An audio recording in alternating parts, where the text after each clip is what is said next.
반갑습니다. 여러분의 법률 파트너 잔소리 처방전입니다. 오늘은 인터넷 하시는 분들이라면 누구나 한 번쯤 고민을 해봤을 명예훼손, 모욕에 대해 좀 말씀을 드리려고 해요.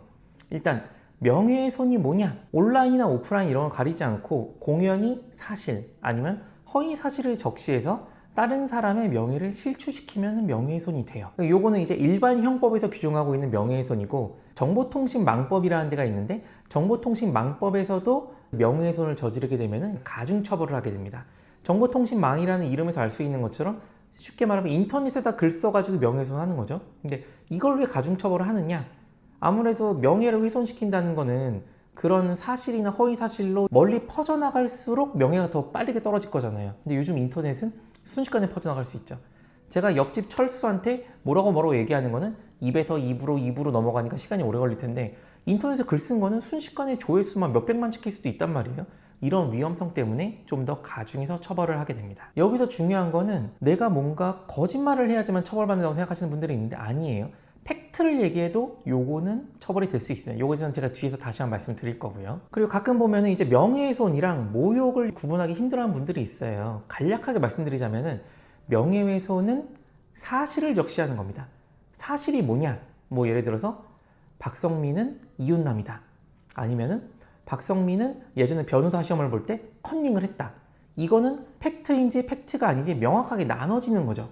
요런 얘기를 해서 명예를 훼손시키는 게 명예훼손이 되는 거고, 박성민은 너무 못생겼어, 박성민은 너무 무능력해, 이렇게 같이 평가를 하는 경우에는 모욕죄가 성립되게 됩니다. 그러면은 주로 인터넷상에서 좀 문제가 많이 되니까 이런 그 명예훼손 모욕과 관련해 많이들 좀 헷갈려 하시고 궁금해하시는 분들에 제가 좀 몇 가지 말씀을 드리려고 해요. 첫 번째, 초성으로 쓰면 괜찮다? 이렇게 생각하시는 분들이 있어요. 뭐 예를 들어서 내가 어디 뭐 피부과를 갔는데 거기에 뭐 김영우 선생이라는 사람이 마음에 안 들었다. 그러면은 이제 기억 이응 선생님 이렇게 얘기를 한단 말이에요. 근데 초성으로 얘기했으니까 괜찮은 거 아니에요? 여기서 문제는 초성을 썼냐 안 썼냐가 아니라 특정이 되냐 안 되냐거든요. 처음부터 김영우 피부과 의사 이렇게 얘기했으면은 뭐 실제로 김영우라는 피부과 선생님이 있다고 하면 이건 그분이랑 전혀 상관없는 거고, 예를 드는 거예요. 김영우라고 하지 않고 김이응이라고 했다.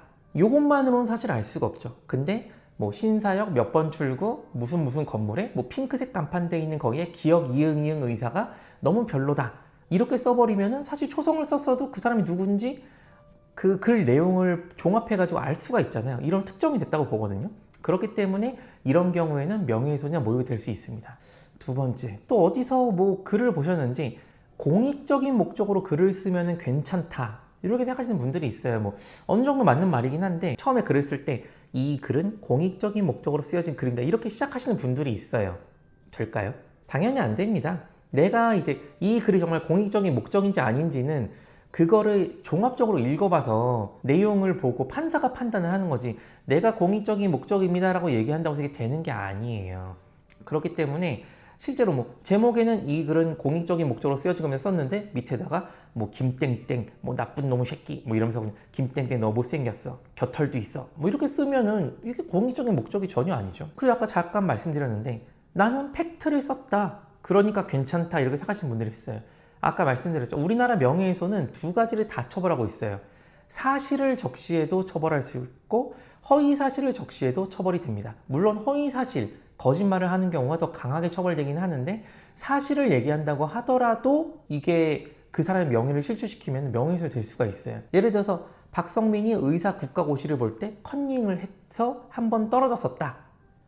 이게 사실이라고 해볼게요. 그렇다고 하더라도 이 사실이 알려지면 저의 명예가 실추되겠죠. 이런 경우에는 명예훼손이 될 수 있습니다. 그리고 본인의 화를 못 이겨가지고 막 써, 이렇게 뭐 이 나쁜 자식 이렇게 막 인터넷에 글을 썼는데 쓰고 나니까 본인도 좀 약간 불안해. 그래가지고 빠르게 삭제를 하는 경우가 있어요. 그러면은 난 이거 삭제했으니까 괜찮지라고 생각할 수 있는데 아닙니다. 그러니까 물론 이제 내가 글을 쓰고 아무도 이 글을 보기 전에 내가 삭제를 했으면 상관이 없어요. 근데 누군가 이 글을 보고 이미 캡처를 따놨어요. PDF로 예쁘게 그 증거로 내기 좋게 만들어놨단 말이에요. 그럼 사후적으로 이걸 삭제한다고 해서 나의 죄가 없어지는 게 아닙니다. 뭐 간단히 생각해 보면은 내가 누구를 칼로 찔렀어요. 그럼 상해죄가 되죠. 다른 사람을 다치게 만들었으니까. 근데 내가 칼로 찌르고 그거를 수술을 해줘서 고쳐주면 상해죄가 아니게 되나요? 말도 안 되는 소리죠. 오늘은 명예훼손이랑 모욕에 대해 좀 말씀을 드려봤어요. 인터넷 하다 보면 정말 미친 사람들이 너무 많습니다. 근데 걔네들에 대해서 이제 내가 화를 못 참고 분노해가지고 뭐라고 하면은 오히려 내가 역으로 고소를 당하는 정말 그 어처구니 없는 상황에 빠지는 경우가 있어요. 그래서 내가 잠깐 속을 좀 시원하게 풀겠다고 쓴 한마디가 내 인생을 망가뜨릴 수 있습니다. 그래서 뭔가 인터넷에 글을 쓰거나 할 때는 최대한 조심을 해주세요. 그리고 나는 억울하게 이렇게 명예훼손으로 고소당한 적 있다 이런 분들 있으면 리플로도 남겨주시면은 뭐 경험담 공유가 될 것 같아요. 다음에 또 여러분에게 법률적인 잔소리로 돌아오도록 하겠습니다. 감사합니다.